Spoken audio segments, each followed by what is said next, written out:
Paul Coates, an archivist and manuscript librarian at Howard University, truly marches to the beat of a different drum.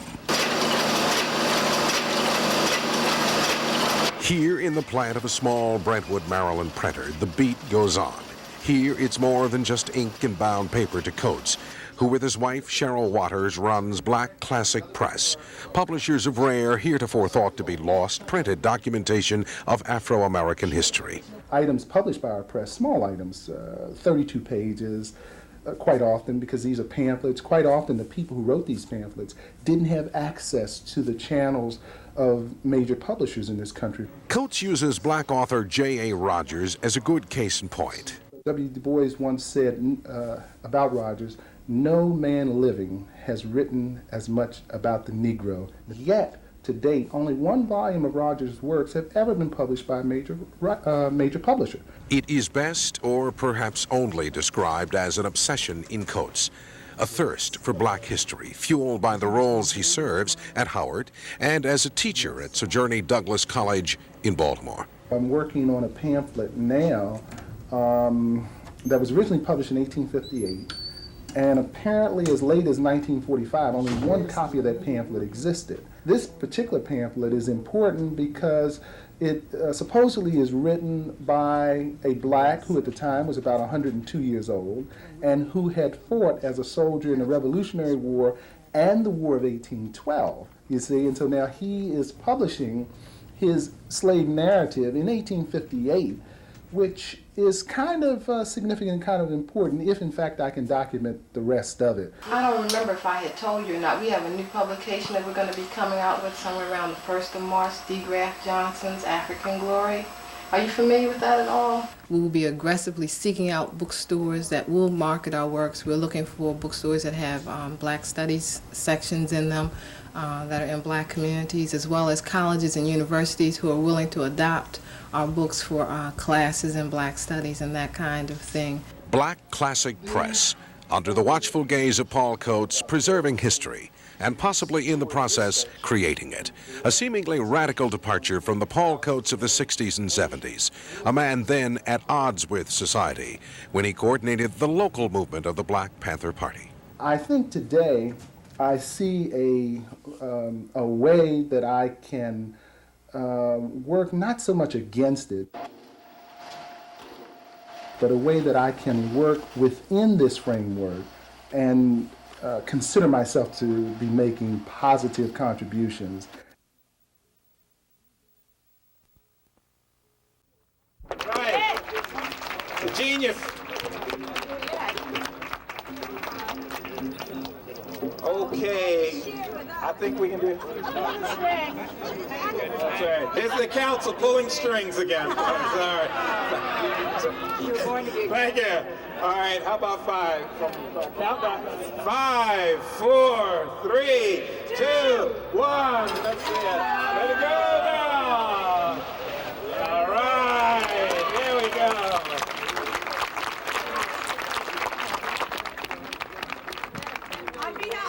I'd like to say on behalf of the Baltimore City Council, new slogan and new spirit for our city. I feel very hopeful about it on behalf of one that we will realize in this administration. Thank you. Let's work together. Thank you all very much.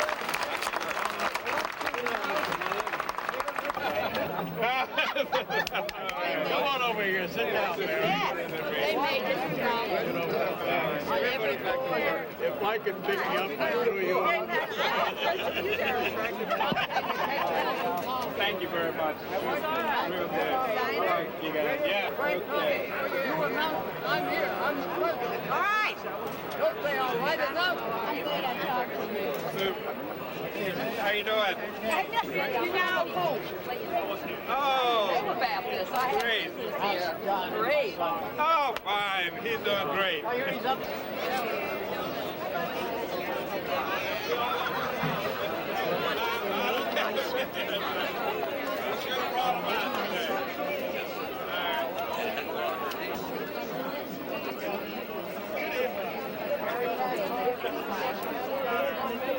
Where's Jeff?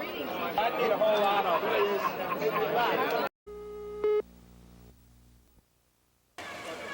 With less than 5 minutes to spare, a car carrying Carol Levitt arrived at her new weekend home, the Baltimore City Jail. Accompanied by her attorney, Carol Levitt will not look at the hordes of cameras and reporters firing questions at her. She's here to begin serving the first of 15 consecutive weekends behind bars, and she made it just before 6 o'clock deadline. It's the sentence she got for her contempt of court conviction. Yesterday, husband Jeffrey Levitt was led in handcuffs by sheriff's deputies to begin his 1.5-year sentence. The couple was found guilty of violating a court-ordered spending limit. At the city jail, other female inmates were shouting, "We want Carol," and "I hope she brings her jewelry." We got 2 gonna be treated just like us. And now that Carol Levitt is inside the Baltimore City Jail, she will be assigned her own cell and placed in protective custody in what otherwise is a dormitory-style facility. Numerous police officers are on hand to protect Mrs. Levitt. One offered his thoughts on her and her husband's jailing. I feel that it's a shame that the public was ripped off by these people earlier, and now that they have to serve time, that the taxpayers have to pay for the time they're going to do in jail. So Carol and Jeffrey Levitt, the husband and wife that have come to represent the strife of the entire statewide savings and loan crisis, are now both behind bars, convicted criminals serving sentences. And perhaps for the thousands of savings and loan depositors across the state still without their money, that is providing some sense of satisfaction. At the Baltimore City Jail, I'm Craig Jahelka, Channel 13 Eyewitness News.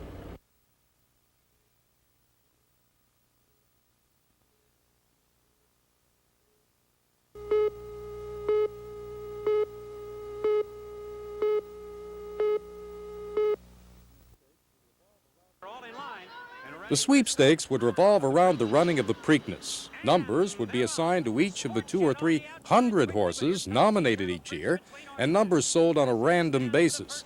Then if the bettor's number matched the number assigned to a horse that actually entered the race, winnings would depend on how the horse finished. First place, of course, would be the big winner. The Maryland sweepstakes legislation has been introduced in the House of Delegates by a member who writes a sports column for a string of Southern Maryland newspapers. Delegate Bill McCaffrey says the once-a-year nationwide sweepstakes would generate an enormous profit for the state, which he'd like to see earmarked for education. We know the gambling nature of this country and of this state, and why not tap into something that they spend a lot of money illegally on and do it just like they do with the Irish sweepstakes? How much? Conservatively, we figure that it could net, and that's net after the prize money and the expenses, about $400 million for the state. Delegate McCaffrey acknowledges that the Maryland sweepstakes has only a slim chance of passage this year, but he says, at least I'm planting the seed. In Annapolis, George Baum. Long time ago, I killed a man. That is the way Congressman Mitchell began his address at a Martin Luther King birthday assembly at a city high school today. He went on to explain that was during the war and thus supposed to be okay. But it haunts me sometimes. Not as much as in the past, but if you harm somebody, it's going to haunt you for the rest of your life. Mitchell's message here, school students should not carry guns and kill each other with them. He did tie it in with King eventually, saying he died for a reason, a cause. And I don't think anybody minds dying in a just and decent cause, but in an insane cause to kill someone who hasn't even had a chance to live, to kill someone who you don't know what their capabilities are, and for you to end up spending the rest of your life rotting in some stinking jail cell.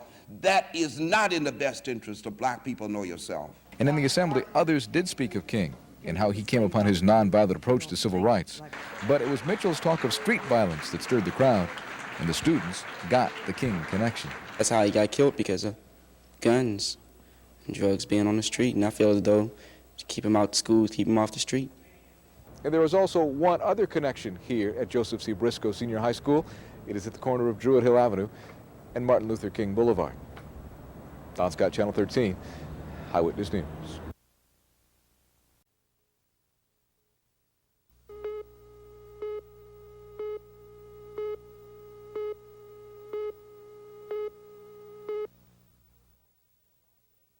I'm afraid my sister-in-law could end up dead because they don't have the right security or parent involvement in the school.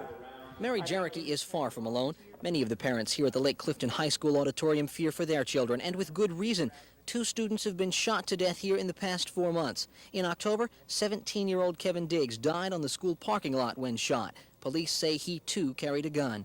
Then, last Wednesday, 16-year-old Brent Jordan was murdered inside the school. Police arrested a 14-year-old Lake Clifton student, charging him with the crime.